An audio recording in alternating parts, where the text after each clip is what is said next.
This song is by Harry Stamper, the late great singing longshoreman. I do quite a few of his songs. And this guy, Captain J.P. Morgan, I think his name was, that sounds very similar to a certain historic businessman. This guy was a hard-boiled, hard-working guy who I think made a fair amount of money, but I think he's passed on to the great fishing boat in the sky by now. And Harry's passed on to the great wood-loading ship in the sky. But after hours, you can imagine these guys hanging out at the bar and swapping all kinds of fascinating stories. I'd love to have hung out with them. So, the Backing Up Boogie by Harry Stamper.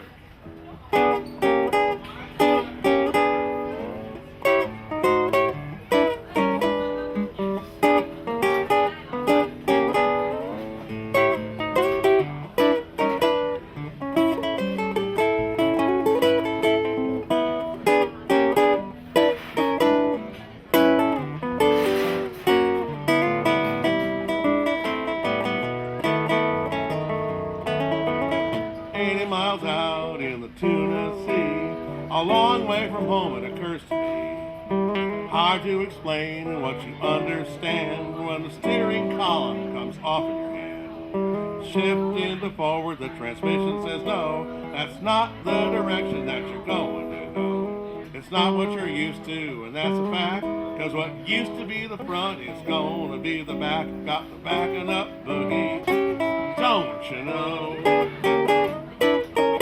Got the backing up boogie with 81 miles to go.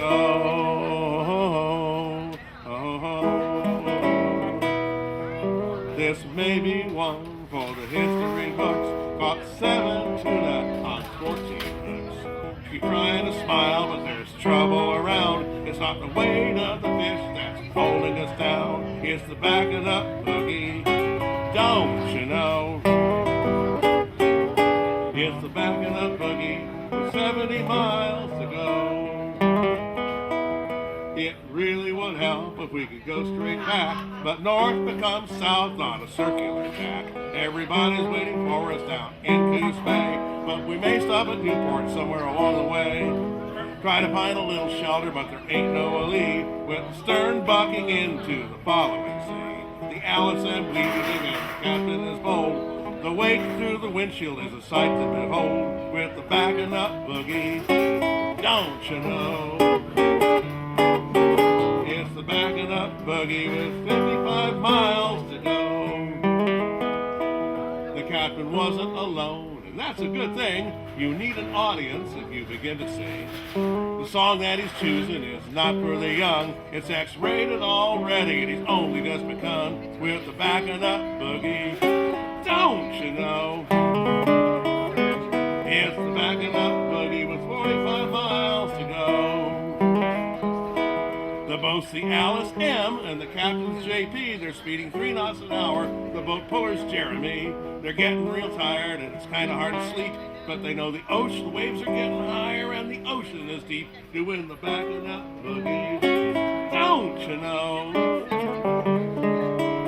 Backing up boogie with 31 miles to go.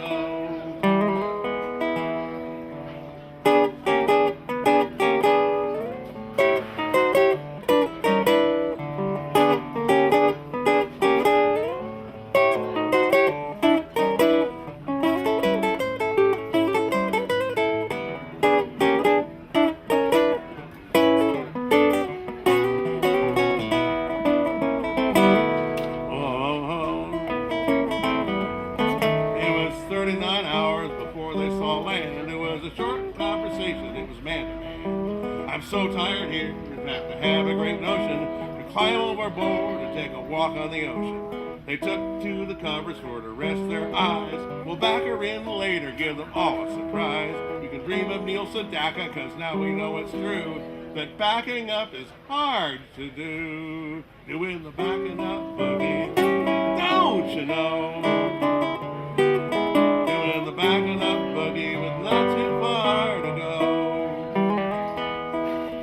Rooster crowed somewhere, they woke right at the bar. They could almost see the docks, they didn't have to go far. Charter boat looked them over again, as they fired at the engine and backed right in. Fishing boats pulling out were just a little shocked when they backed around a corner and shot toward the dock. Are you okay? They called as they all pulled ahead. We just forgot something, was what JP said. Doing the backing up boogie. Don't you know? Doing the backing up boogie with a few more minutes to go. Now how it all happened is anybody's guess. The story got picked up by the Associated Press. Captain JP is a friend of mine. First time I hear the story, it's in the New York Times. Phone call from another friend in Illinois. He's a white bread farmer, he's a good old boy. He thought it must have gone when they got it all done. He read about it all in the Chicago Sun. Times, that is, doing the backing up boogie. Don't you know? Doing the backing up boogie with only Burning Man to go. It seems mighty easy to understand. They gotta fix the transmission just as soon as they can. Get back out there before it's too late. They could back out again, but the tuna won't wait for the backing up boogie. Don't you know? Doing the backing up boogie.